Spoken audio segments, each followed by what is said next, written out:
8th,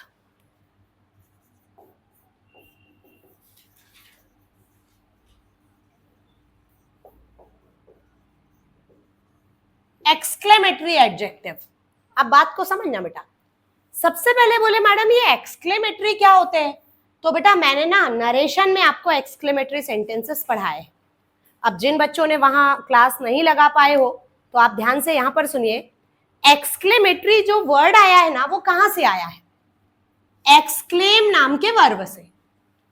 exclaim का मतलब होता है अपनी बात को चिल्लाकर एक्सप्रेस करना।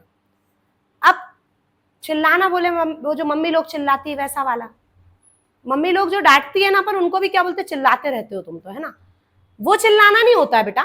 चिल्लाना मतलब ऐसा कि नॉर्मली आप बैठे हुए हो और अचानक से आपको कोई गुड न्यूज मिल जाए, एकदम अच्छी वाली खबर।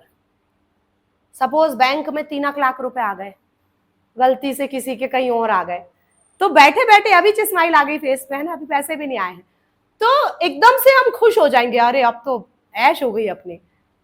एक तो ये 3 चीजों को बताता है, पहले बात को समझो। एक तो ये खुशी बताता है बेटा, जॉय, अचानक से मिलने वाली खुशी, पर होनी चाहिए अचानक से। दूसरा, अचानक से मिलने वाला दुख, नॉर्मली आप बैठे हुए हो, अचानक से आपको कोई ऐसी खबर मिली जिसे सुनकर आप एकदम शॉक्ड हो गए, कैसे हो गया ऐसा। तीसरा, सरप्राइज अचानक से ही मिलता है बेटा, आश्चर्य। ये 3 चीजों को बताते हैं कौन, एक्सक्लेमेटरी। अभी हम एडजेक्टिव पर नहीं आए, एक्सक्लेमेटरी क्या है पहले वो बता रहे हैं। अब क्या होता है बेटा, जब अचानक से हमें कोई अच्छी खबर मिलती है ना तो हमारे अंदर से कुछ ना कुछ वर्ड्स बाहर निकलते हैं। जैसे अगर आप खुश है तो खुशी वाले शब्द होते हैं हुर्रे, हिप हिप हुर्रे, सुना होगा छोटा भीम। ये जो भीम होता था कोई भी कारनामा करके आते थे तो उसके बाद वो खुशी सेलिब्रेट करते थे, hip hip hurray, hip hip hurray, है ना।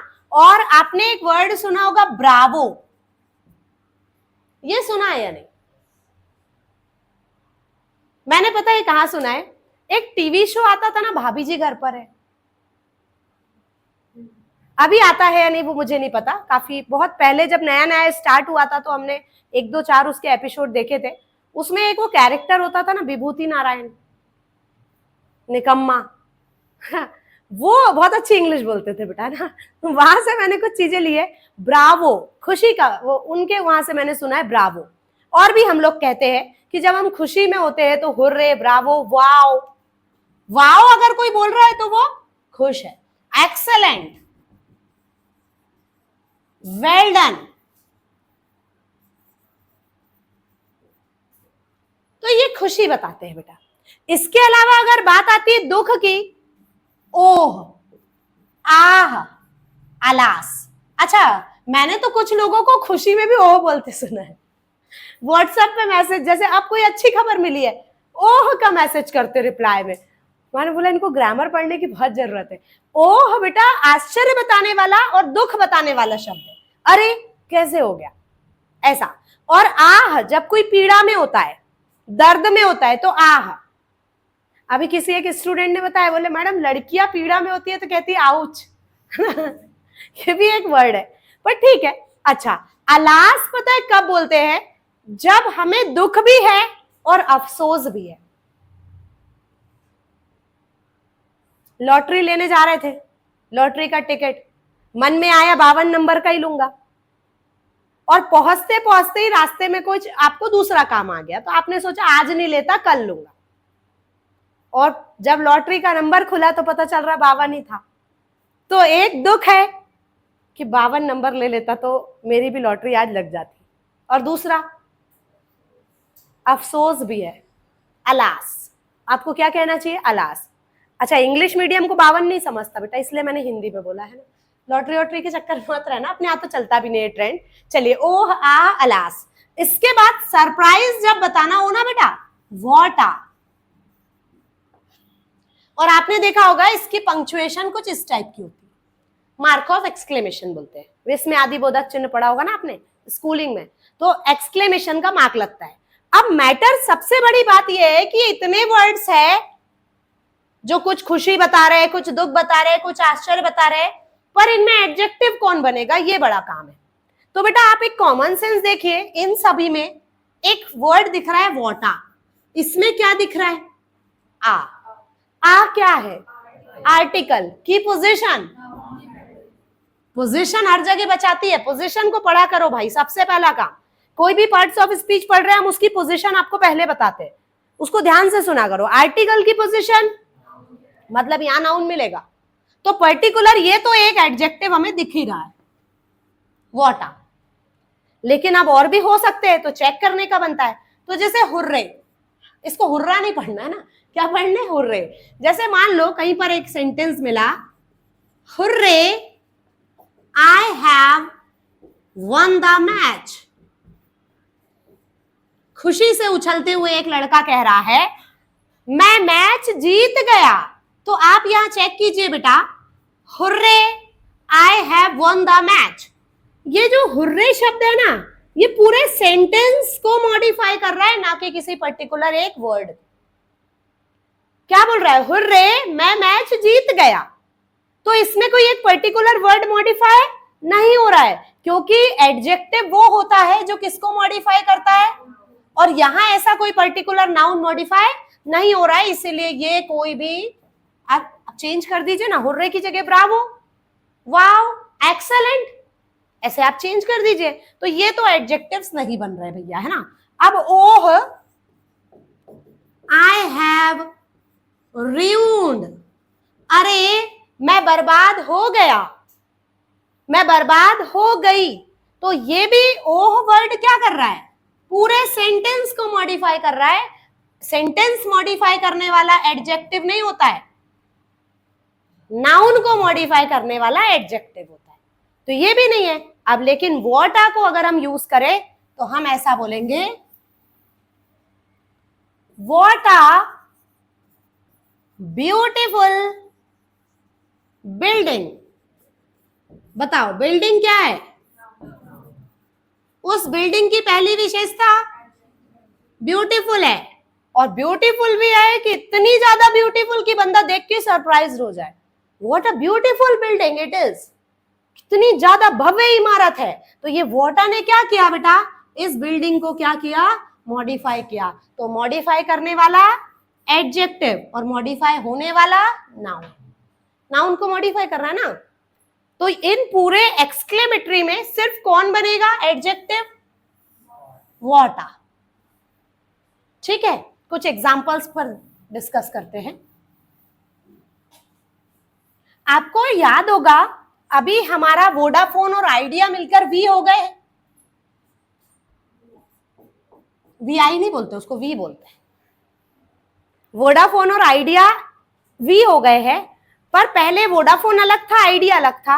अभिषेक बच्चन एडवर्टीजमेंट करते थे बेटा इसकी, व्हाट एन आइडिया सर जी। तो व्हाट के साथ मैंने तो आ बताया ना, एन भी लगता है, व्हाट एन आइडिया, ऐसा। व्हाट अ नाइस प्लेस, पहले तो ये एडजेक्टिव है, अब इससे related example, what a nice place, what an idea, what a beautiful building. तो यहां पर ये वाटर या व्हाट एन क्या कर रहा है बेटा, नाउन को मॉडिफाई कर रहा है। क्लियर इतनी बात। Second last,